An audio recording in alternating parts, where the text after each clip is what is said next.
Pemirsa, untuk mengetahui perkembangan perdagangan komoditas hingga sore ini, kita sudah terhubung bersama Jini, analis Mega Menara Emas Berjangka. Ya, Mbak Jini, seperti apa transaksi emas hari ini dibandingkan kemarin? Ya, transaksi perdagangan emas untuk sesi hari ini memang volumenya nampak lebih kecil ya dibandingkan di sesi awal pekan kemarin.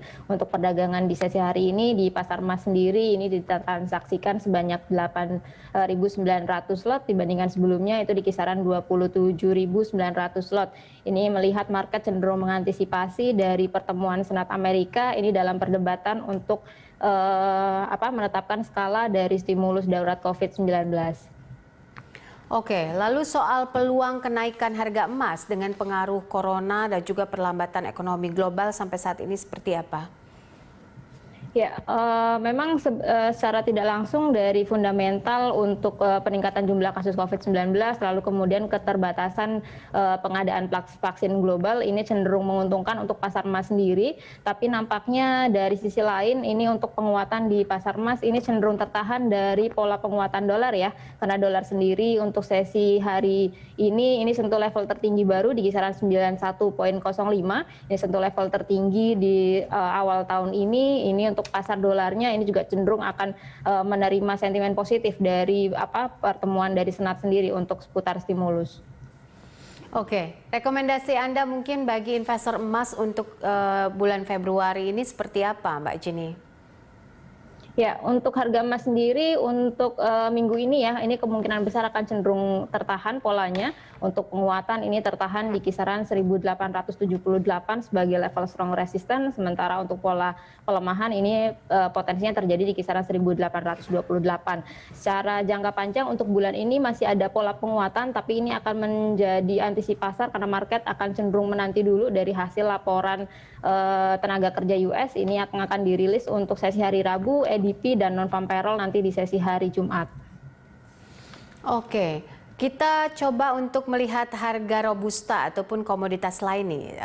Kemudian untuk robusta dan juga pengaruh pelemahan serta permintaan dan cuaca seperti apa untuk paling tidak minggu ini? Ya, untuk perdagangan di pasar kopi robusta sendiri ini memang dalam sesi 2 hari terakhir ini mengalami penguatan ya. Di pasar internasional sendiri ini untuk harga kopi robusta mengalami peningkatan hampir sekitar 2%. Ini nampaknya market cenderung terfokus dari potensi kelangkaan produksi untuk kopi ya, karena diperkirakan untuk produksi kopi sendiri ini akan mengalami penurunan sebanyak 10-15% dari Vietnam. Ini nampaknya akan cenderung cukup mempengaruhi di pergerakan di pasar robusta sendiri. Untuk range pergerakannya untuk pasar robusta ini diperkirakan akan mencoba level 68.000 per kilonya. Oke, dengan tren harga hingga sore ini, rekomendasi apa yang bisa Anda berikan untuk komoditas CPO? Ya, untuk pasar CPO ini cenderung berbanding terbalik ya. Untuk hari ini pasar CPO sendiri mengalami penurunan yang cukup signifikan. Untuk hari ini di pasar CPO Malaysia sendiri mengalami penurunan hampir lebih dari 1%. Ini karena market cenderung melihat dari kebijakan terbaru penerapan pajak tambahan untuk pajak impor CPO di India ini meningkat sebanyak 17,5%. Ini cenderung akan mempersulit untuk ekspor ya, karena nampaknya ini akan cenderung melemahkan demand. Dan ini untuk pasar CPO sendiri ini trennya akan cenderung melemah. Untuk target pola penurunan ini diperkirakan akan uji level 3.150 ringgit Malaysia untuk per tonnya. Oke, rekomendasi Anda soal komoditas dan juga pengaruh ekonomi global mungkin kalau kita lihat sampai akhir Februari ini apa yang bisa diberikan untuk investor?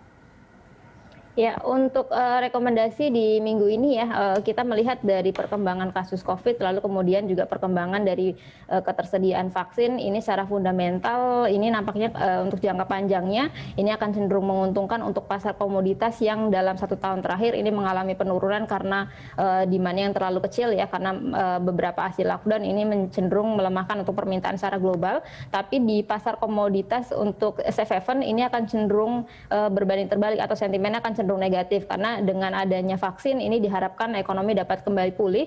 Jika memang pemulihan berjalan sesuai dengan perkiraan, ini untuk permintaan safe haven sendiri akan cenderung melemah ya, khususnya untuk pasar emas. Baik, terima kasih untuk analisanya Mbak Jini, analis Mega Menara Mas Berjangka.